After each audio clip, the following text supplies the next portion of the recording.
All right, let's talk about a continent that isn't just part of the world economy. For all intents and purposes, it is the world economy. We're talking about Asia, of course. And right now, it's standing at this incredibly powerful and really pivotal crossroads. Okay, let's get into it. And that's not some kind of exaggeration. Just think about it.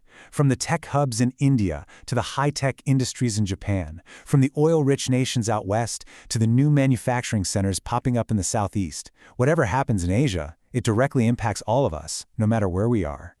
I mean, just look at that number. Over half of all people on this planet live there. So you can see why Asia's economic health isn't just some regional issue. It's a global necessity.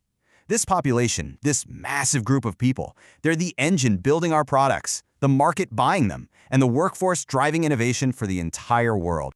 So yeah, for decades now, Asia's been the engine of global growth. It's kept the world humming along, even when other places slowed down. But here's the thing. This isn't some simple one-size-fits-all success story. The growth has been, well, incredibly uneven. And this is where it gets really interesting. Because to understand Asia, you have to get its contrasts. You've got these giants charting totally different paths, you've got quiet powerhouses starting to emerge, and you have these shared challenges that could honestly change everything. So let's start with the two biggest players on the field. For a long time, China's story was the only one in the headlines. But that whole narrative is shifting, and now its neighbor, India, is writing a completely different chapter. For decades, China was, without a doubt, the world's factory. It built its success on just churning out exports at breakneck speed. But that era? It's coming to an end.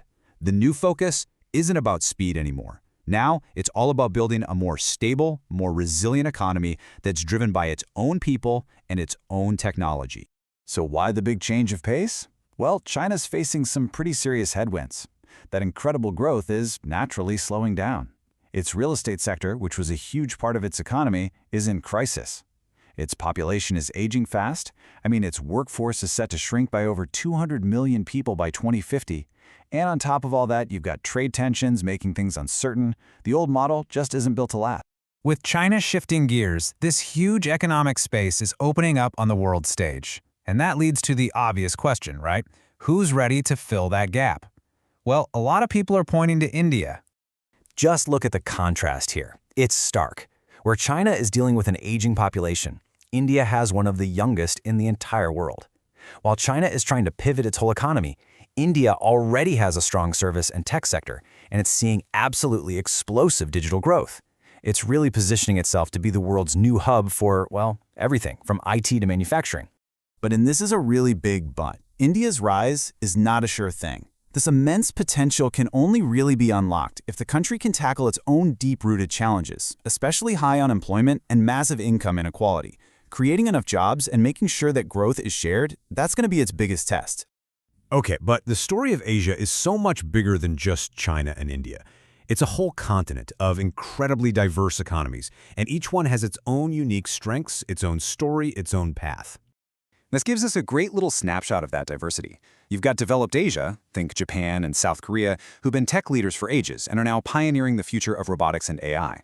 Then you have Southeast Asia, where countries like Vietnam and Indonesia are quietly becoming the world's new manufacturing centers, these absolutely critical links in the supply chain.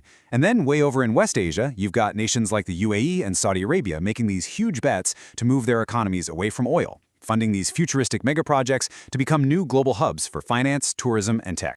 Now, for all this power and all this diversity, these nations aren't working in a bubble. They're all facing a set of serious, shared risks that could threaten progress for the entire continent. And these are challenges that no single country can solve on its own. We're talking about stubborn inflation, the really devastating effects of climate change, and these looming debt crises where governments are struggling to pay back loans. And that threatens everything. On top of that, you have the constant threats of political instability and that deep, persistent inequality. And that brings us to a really crucial point here. The goal can't just be about the numbers anymore, not about GDP growth at any cost. The real challenge, the one that's going to define Asia's success, is achieving fair growth that actually lifts everybody up. So, you've got this complex picture, right? Immense opportunity on one hand, and some pretty significant risks on the other. So what does the path forward actually look like? And maybe more importantly, why should it matter to every single one of us, no matter where we live? Well, there seems to be a pretty clear blueprint emerging. Success is going to depend on a relentless drive for innovation, huge investment in education for all those young people, a real commitment to sustainable development, and crucially, way more cooperation between the nations themselves. And this really says it all, doesn't it? This isn't just about Asia's future. It's about our global future. A prosperous, stable, and sustainable Asia means a more prosperous and stable world for everyone.